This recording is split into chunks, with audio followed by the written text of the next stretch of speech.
Fieldwork and Field Tradition. Topic 1.3, Part 2. Contents. Topic 1.3, Part 2. Case Study in Anthropology. Life History in Anthropology. Focus Group in Anthropology. PRA and RRA. In anthropology, a case study is an in-depth examination of a single instance or context to understand the complex social, cultural, or biological phenomena within that setting. Case studies are crucial in anthropology because they allow anthropologists to explore the nuances of a particular culture, society, or group, providing insights that broader surveys might miss. Key elements of anthropological case studies. Contextual depth. Case studies often involve immersive fieldwork to capture the specific details of the community, location, or group.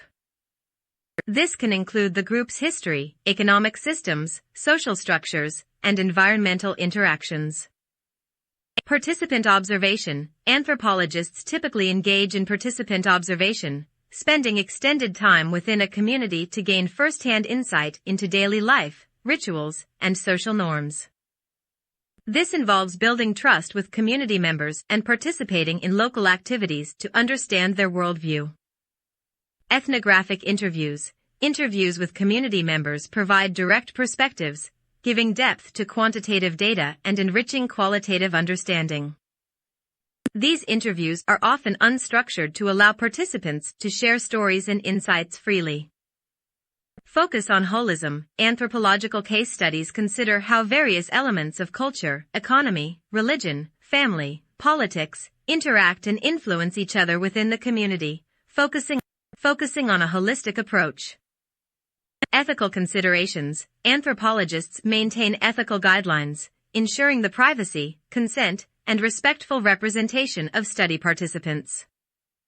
Often, case studies are conducted in a collaborative manner, with feedback from community members. Examples of case studies in anthropology.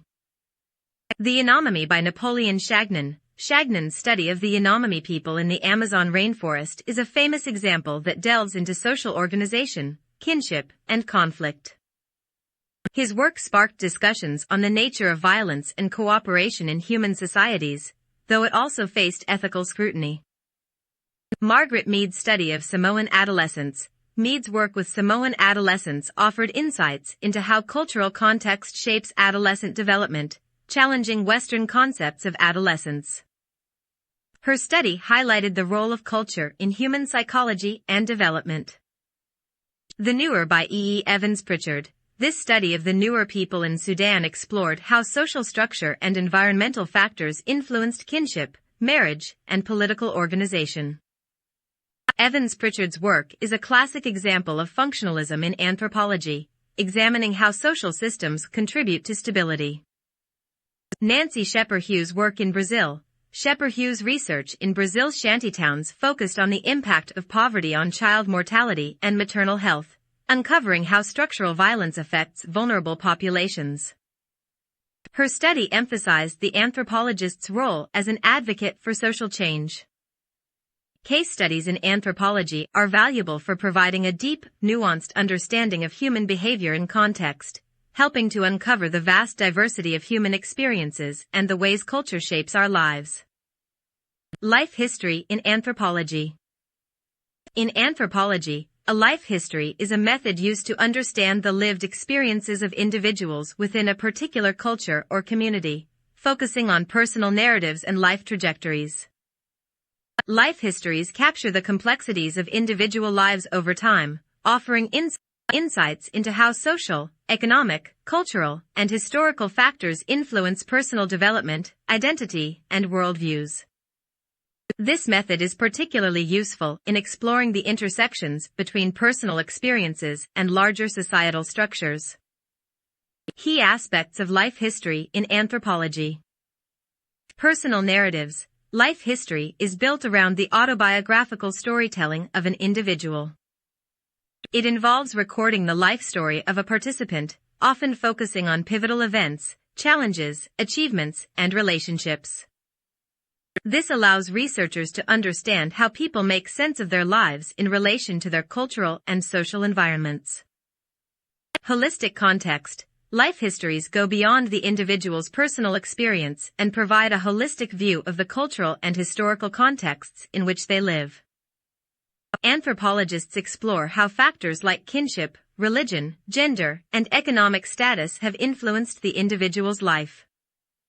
In-depth and longitudinal. Life history work is often longitudinal, tracking an individual over an extended period to capture the dynamics of their life changes, decision-making, and adaptations over time. This long-term approach provides depth and allows researchers to observe life events within their evolving context. Subjective perspective. Life histories reveal how individuals perceive and interpret their experiences, adding a subjective layer that is invaluable for anthropological analysis. Unlike broader ethnographic studies, which might focus on group norms, life histories highlight individual diversity within cultures. Reflexivity and collaboration. Conducting life history interviews requires trust and collaboration. The anthropologist works closely with the participant, allowing them to narrate their experiences in their own words. This method often leads to a co-constructed narrative where the participants' insights and reflections play a central role in shaping the final interpretation. Examples of life history use in anthropology. Paul Radin's The Autobiography of a Winnebago, India. This work focuses on the life of a Winnebago man named Black Hawk, detailing his experiences in his Native American community. Radin's study, one of the earliest examples of life history in anthropology, provided a window into Winnebago culture from the perspective of an individual member. Oscar Lewis studies on poverty. In The Children of Sanchez, Lewis collected life histories from a Mexican family to illustrate the impact of poverty on family dynamics, mental health, and aspirations. Lewis's work used life histories to develop the culture of poverty concept, though it also faced criticism for essentializing poverty. Ruth Landis, The City of Women. Landis used life histories to explore Afro-Brazilian women's religious practices and leadership roles in candomblé, highlighting the intersection of gender, race, and religion in shaping identity. Her work shed light on how these women navigated the cultural and racial landscapes of Brazil. Marjorie Shostak's Nisa, The Life and Words of a Kung Woman. Shostak documented the life of a Kung woman named Nisa in the Kalahari Desert.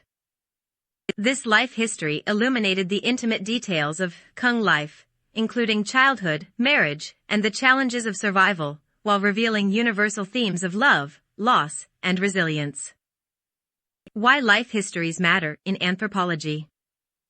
Life histories enrich anthropological understanding by foregrounding the voices and stories of individuals, allowing researchers to capture the diversity of experiences within a culture, challenging stereotypes and oversimplifications. Examine the impacts of historical and structural changes on individuals, such as migration, war, or economic shifts.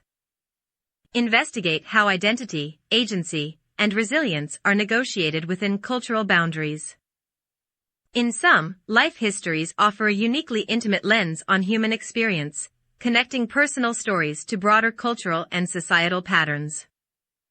They are a powerful tool for understanding how individuals live, adapt, and create meaning within their cultural worlds.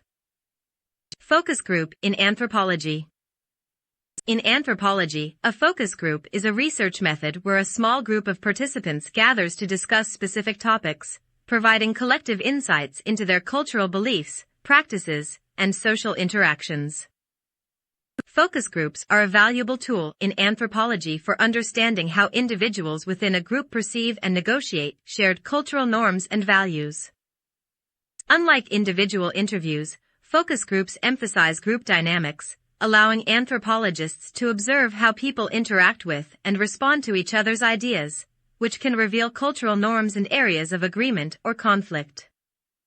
Key features of focus groups in anthropology. Group dynamics. Focus groups capture the interactions and dialogue between participants, offering insight into how ideas are expressed, challenged, or affirmed within a community. This helps anthropologists understand the collective identity and values of a group, as well as the role of social influences on individual opinions. Contextual discussion. Focus groups are often guided by a set of open-ended questions related to the research topic. This encourages participants to discuss their experiences and perspectives in their own words, with the conversation often revealing underlying social and cultural assumptions. Collective insight. Focus groups are ideal for exploring shared cultural meanings or examining how different subgroups within a community might view the same issue. Anthropologists can learn not only about individual views but also about how consensus and diversity of opinion are formed and negotiated within a group. Researcher moderation. The anthropologist typically acts as a facilitator, guiding the discussion while encouraging natural conversation flow among participants. The researcher's role is to ensure that everyone has the opportunity to speak, maintaining a balance between structured guidance and open dialogue. Comparative analysis. Since focus groups can be conducted across various segments of a population, anthropologists can compare responses between different groups, e.g., age groups, gender groups, or social classes, highlighting how cultural beliefs or practices may vary or converge. Uses of focus groups in anthropology.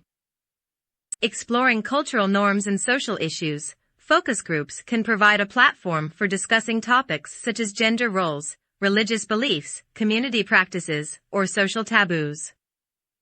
For example, in studying views on health practices, an anthropologist might bring together members of a community to discuss traditional and modern medical practices, revealing shared beliefs and potential conflicts.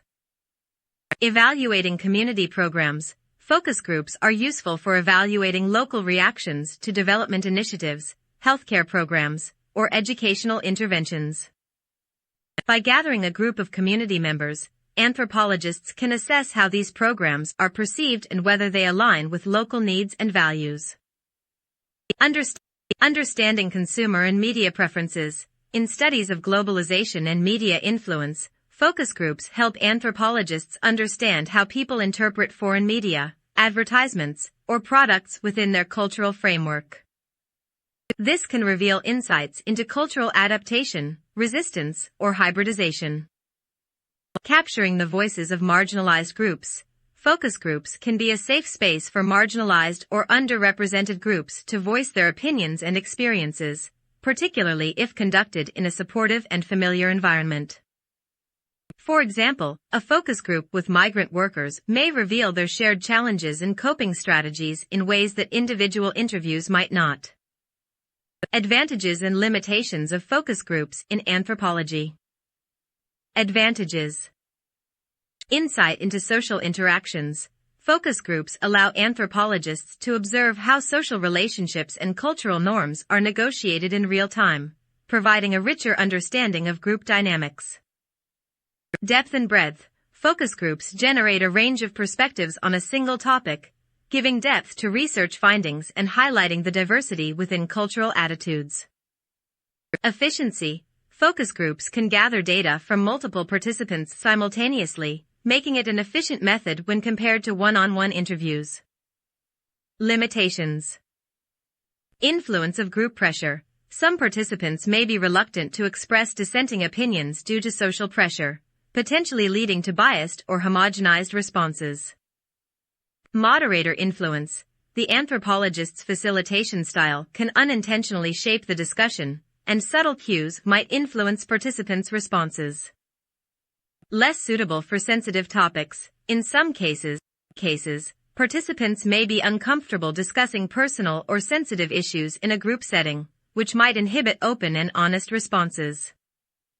Example of focus group use in anthropology. An anthropologist studying youth attitudes toward traditional versus modern lifestyles in an indigenous community might organize separate focus groups for young men, young women, and elders.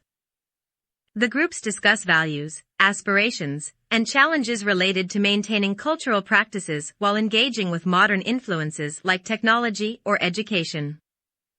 Comparing these focus groups can reveal generational differences in attitudes and help understand how cultural continuity and change are perceived across different age groups. Focus groups are a dynamic method that can reveal both shared values and points of contention within a community, making them a valuable approach for understanding the collective aspects of culture in anthropology. Participatory Rural Appraisal, PRA.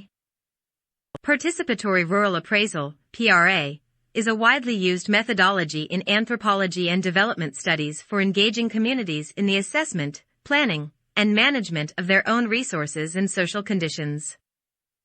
It emerged in the 1980s as an alternative to top-down, externally driven approaches to development and research.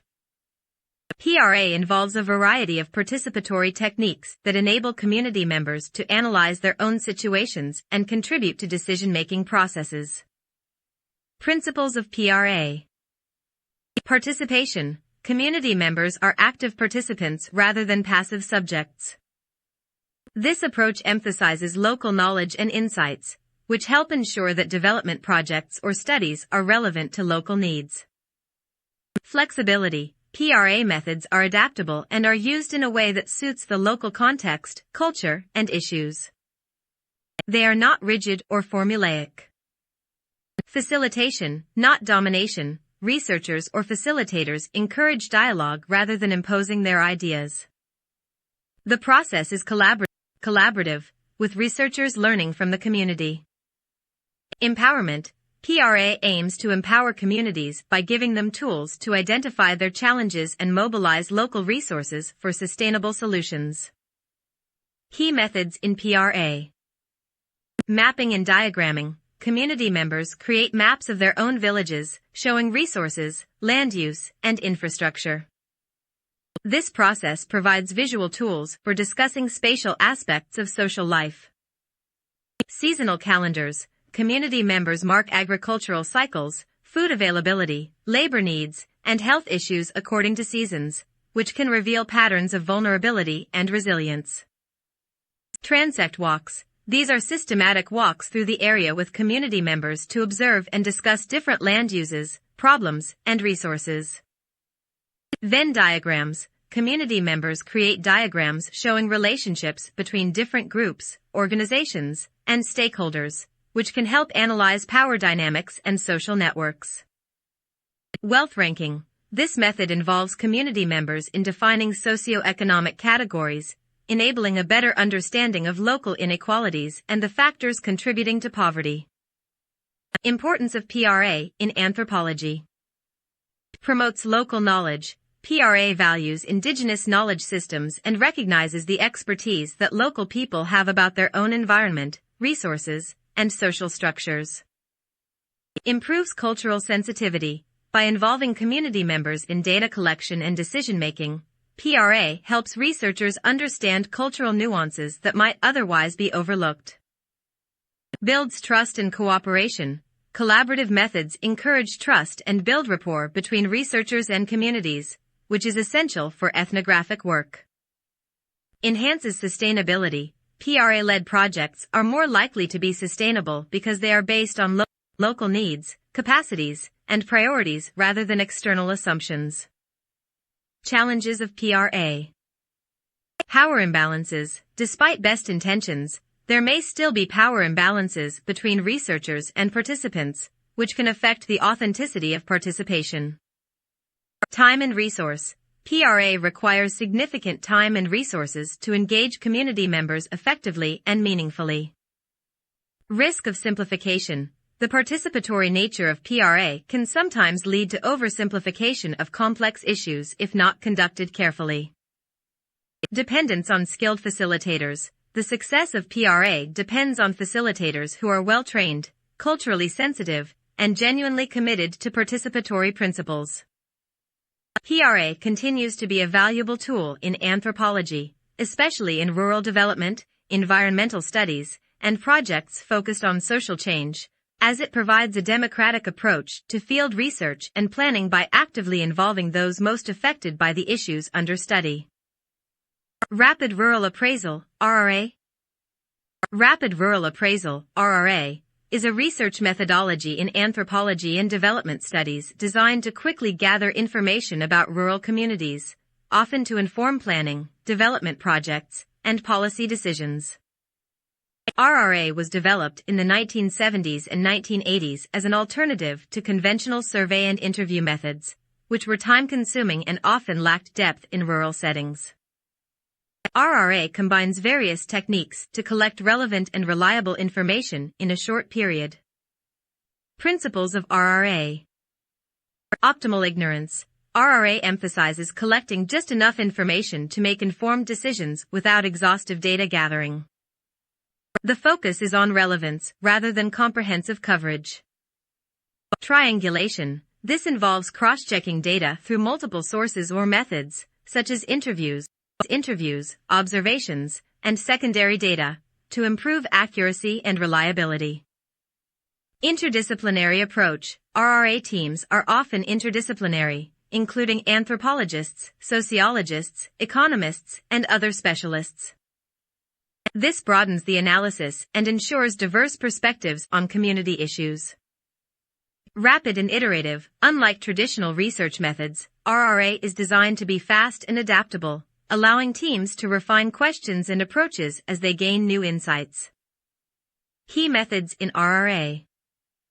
Semi-structured interviews. These are open-ended interviews with individuals or groups guided by a flexible set of questions.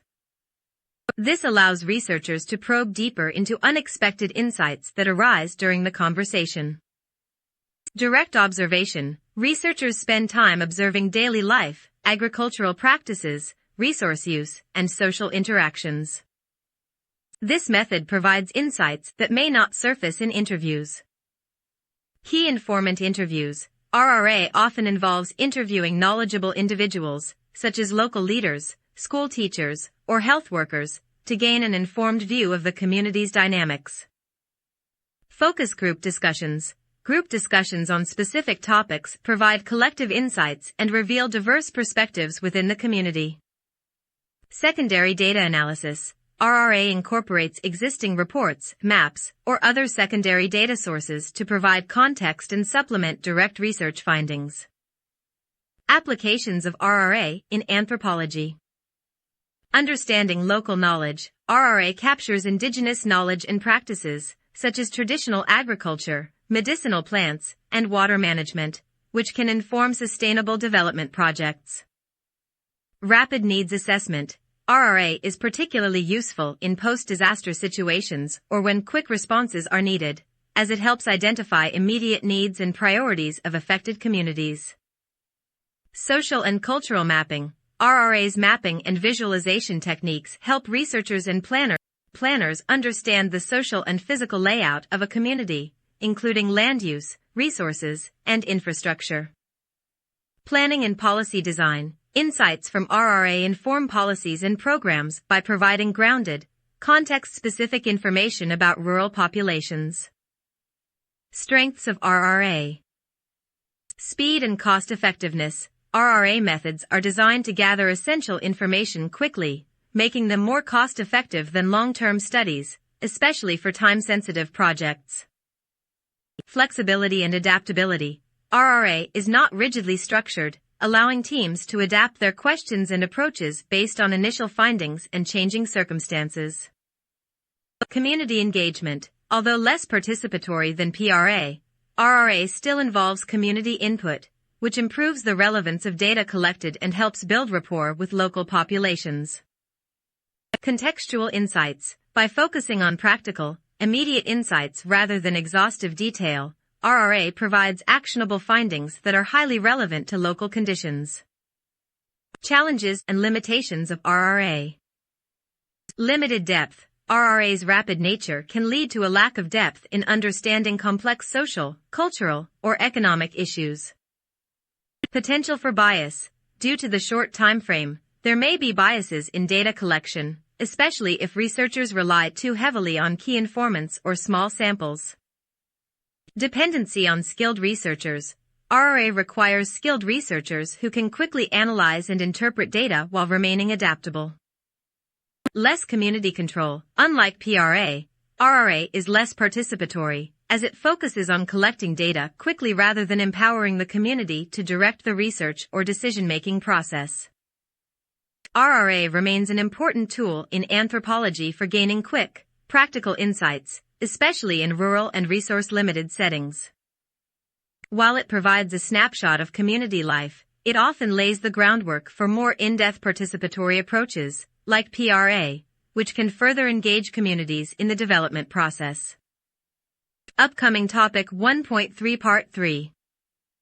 Thank you for watching.